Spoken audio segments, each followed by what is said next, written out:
Olá, tudo bem? Como vai você? Espero que você esteja bem, sempre bem. Sou Rivaldo Machado, seu professor de Geografia aqui do SAI Digital. Hoje nós estamos aqui para conversar um tópico muito importante, tópico que é destaque, tópico que você tenha certeza absoluta que nas suas próximas provas e futuras de Geografia, você tem uma chance muito grande aí de se deparar com ele, né? Então nós vamos ver aí a tal da Geografia e Saúde. Como é que nós trabalhamos, como é que fica essa questão da saúde hoje em dia, né? Principalmente devido a muitos fatos e acontecimentos recentes que nós tivemos aí, para entender um pouquinho como é que a geografia pode, por assim dizer, auxiliar na compreensão de diversas realidades desse mundo tão complexo que nós vivemos, né? Então, olha lá, a primeira coisa que nós temos que dar uma olhadinha é essa questão dos diferentes espaços geográficos e sua relação com a saúde, né? Então, o que acaba acontecendo? Quando nós vemos esses problemas relacionados com a saúde, principalmente as doenças, existe uma diversidade muito grande de formas de nós relacionarmos essa doença, ou esse aparecimento de doenças, né? Principalmente com o espaço geográfico, né? Então, com base nessa ideia, é que a gente utiliza aí uma série de conceitos, né? Primeiramente, muitas vezes uma doença surge e a gente ouve falar assim, é um surto de determinada doença, né? O que nós podemos afirmar como sendo um surto de uma determinada doença? É que significa que ela está muito bem localizada em um determinado espaço geográfico. Então apareceu naquela região. A gente vê aí que é muito comum, por exemplo, e o Brasil hoje se destaca nesse acontecimento, questão relativa justamente à dengue, né? Então nós sabemos que antes de tudo a dengue ela é uma doença tropical, né? E que em certas regiões do planeta ela está de certa forma controlada, né? Mas surge em algumas regiões do Brasil, muitas vezes algum surto. Então, como a gente fala em surto, uma coisa muito específica de uma pequena região geográfica, né? É diferente, por exemplo, da gente falar uma questão relacionada com uma endemia. Então, de onde vem essa palavra endemia? Vem de endêmico. Então, uma coisa típica daquela região, né? Então, a endemia significa o quê? Que existe aquela doença e ela vai ficar quase que exclusiva em um espaço maior, mas é uma coisa típica, né? E talvez a palavra da moda hoje em dia que nós falamos é justamente na pandemia, que lógico, ultrapassa. A maior parte das endemias hoje em dia ela já tem tratamento, se não a cura, tá? Mas como nós falamos em pandemia, basicamente nós percebemos que não se utiliza essa expressão à toa. Ela é utilizada como nós nos referimos a uma determinada doença que já não existe, por assim dizer, uma barreira para ela. Seja uma barreira humana, né? No sentido de fronteira de um país, ultrapassa todas as fronteiras e se transforma numa doença global. Ou como não existe, por exemplo, também barreiras que seriam barreiras físicas, no sentido de ela ser, como acontece com a dengue, por exemplo, até mesmo com a malária, mas típica de um tipo climático, né? E além disso também existem algumas outras pessoas, aí, os outros pensadores estudiosos, que também se referem a essa ideia de pandemia com alguma coisa descontrolada, principalmente por ela não ter o quê? Nem um tratamento e muito menos a cura descoberta, né? Então não existe barreira de forma nenhuma. Uma coisa descontrolada, a gente utiliza isso, né? Então, como nós vivemos cada vez mais num mundo globalizado, o que é que a gente acaba percebendo? A gente acaba percebendo que quando nós falamos principalmente em pandemias, não adianta hoje em dia os governos agirem de forma isolada, né? Então você tem que pensar numa forma de agir contra uma determinada pandemia, em um pensamento único e global. Então é com base nessa ideia que existe essa instituição que aqui está, né, representada, que é a chamada OMS. A OMS é a Organização Mundial da Saúde, né? Então, basicamente, é um organismo que ele está diretamente ligado à ONU, ou que faz parte da ONU, e que tem a capacidade, por assim dizer, e a função, de justamente nesses momentos onde nós acabamos encontrando problemas globais relacionados com a saúde, é justamente a OMS, que seria a organização que tem a função de fazer o quê? Tem a função de tratar as diretrizes que seriam tomadas aí para se precaver, para evitar, para diminuir o impacto de uma determinada doença, né? Teoricamente, a gente imagina, por ser um órgão internacional também, você tem aí o apoio internacional, não só no que diz respeito ao apoio financeiro, mas também de logística e conhecimento a respeito de diferentes formas de tratamento disso, né? A OMS também é uma outra organização hoje em dia que ela está em grande destaque. Então você se cuide com ela nas suas provas futuras aí, que ela pode vir bem a aparecer para você, né? O que nós encontramos? Uma outra questão muito importante que nós temos dentro da geografia e essa relação dela com a saúde é nós entendemos um pouquinho aí se existem relações, e a geografia busca muito fazer isso, entre, por exemplo, saúde e desenvolvimento. Então aqui eu trago um planisfério para você, né? Então isso aqui seria o quê? A base no estudo dessa relação entre geografia e saúde.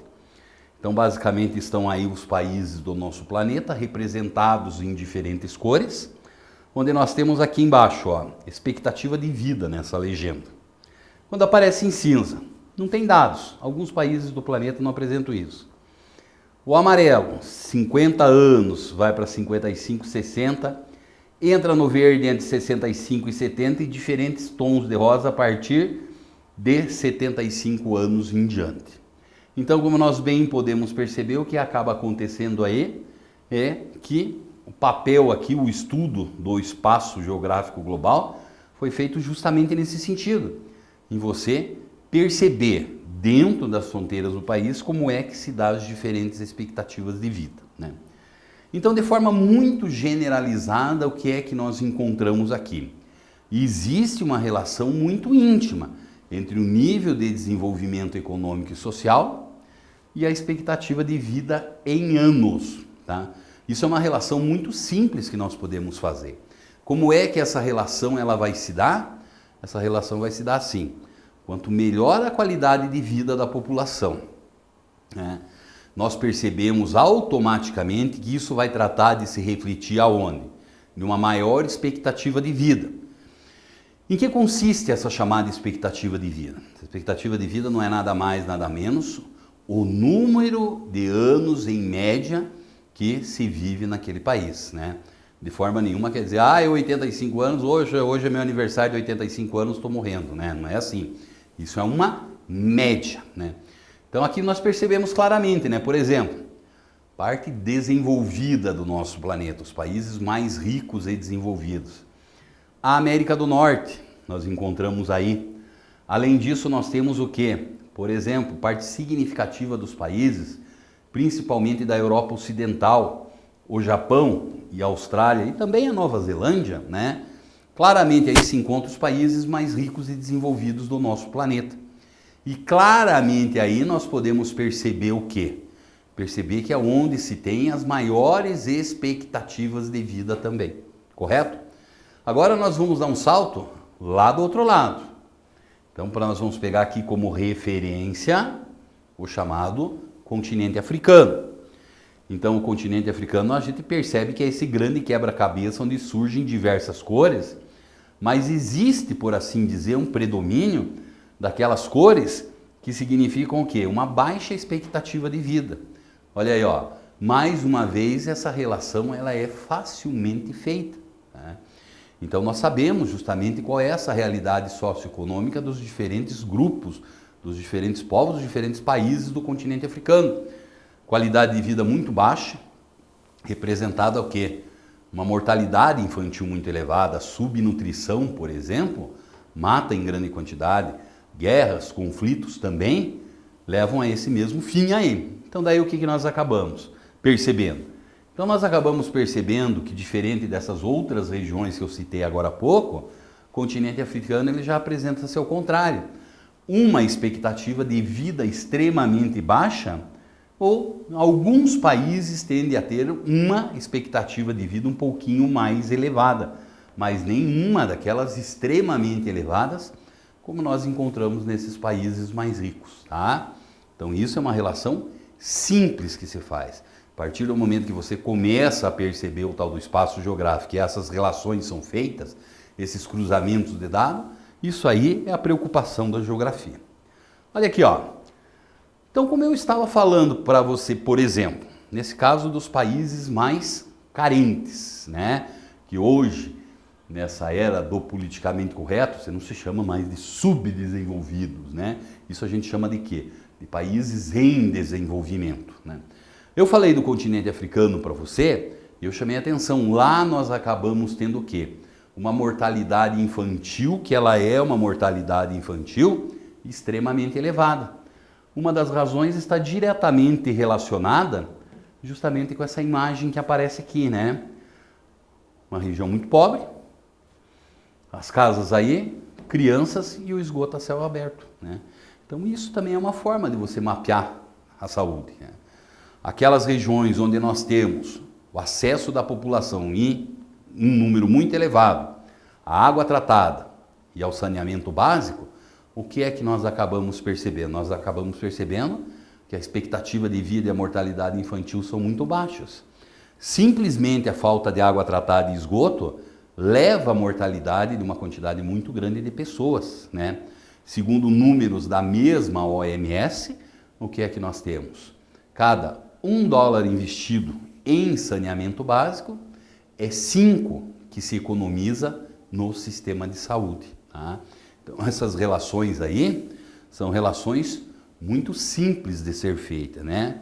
Se as crianças principalmente vão ter esse acesso aqui muito facilmente, né, a esse esgoto a céu aberto, isso aqui prolifera doenças, né?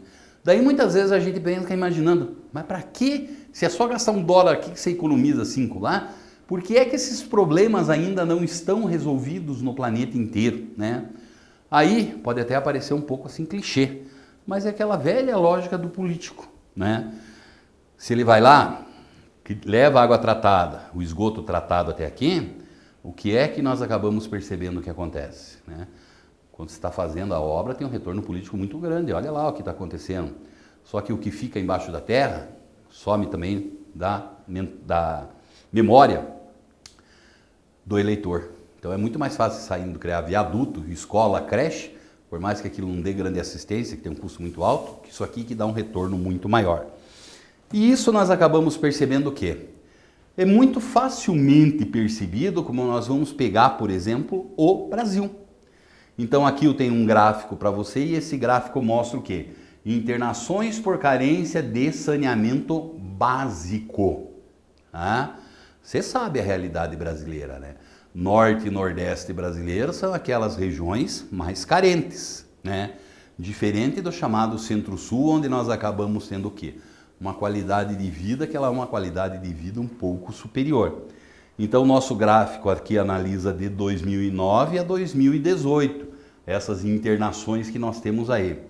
Olha lá, as regiões mais carentes, elas apresentam o quê? Nesse caso, nós temos representado aqui o norte do país, seguido da bolinha azul, que seria o quê? Seria justamente o nosso Nordeste. Então, sabemos que é a região mais carente e que, sem sombra de dúvidas, acaba acontecendo o quê? É ali que nós acabamos encontrando também maior carência na água e no esgoto. Se reflete nas doenças, que se reflete nesses internamentos aí. E por outro lado, quando nós tratamos de ter uma ideia dessas regiões que são as mais ricas e desenvolvidas, olha o Sudeste, a bolinha preta que nós temos, ela está lá embaixo. Se nos últimos anos nós temos uma queda significativa, principalmente no Nordeste, aqui você tem uma certa instabilidade. Por quê?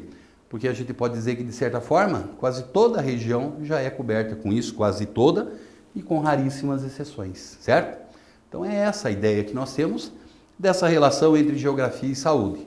Tudo bem? Tudo legal? Então tá bom. Grande abraço para você.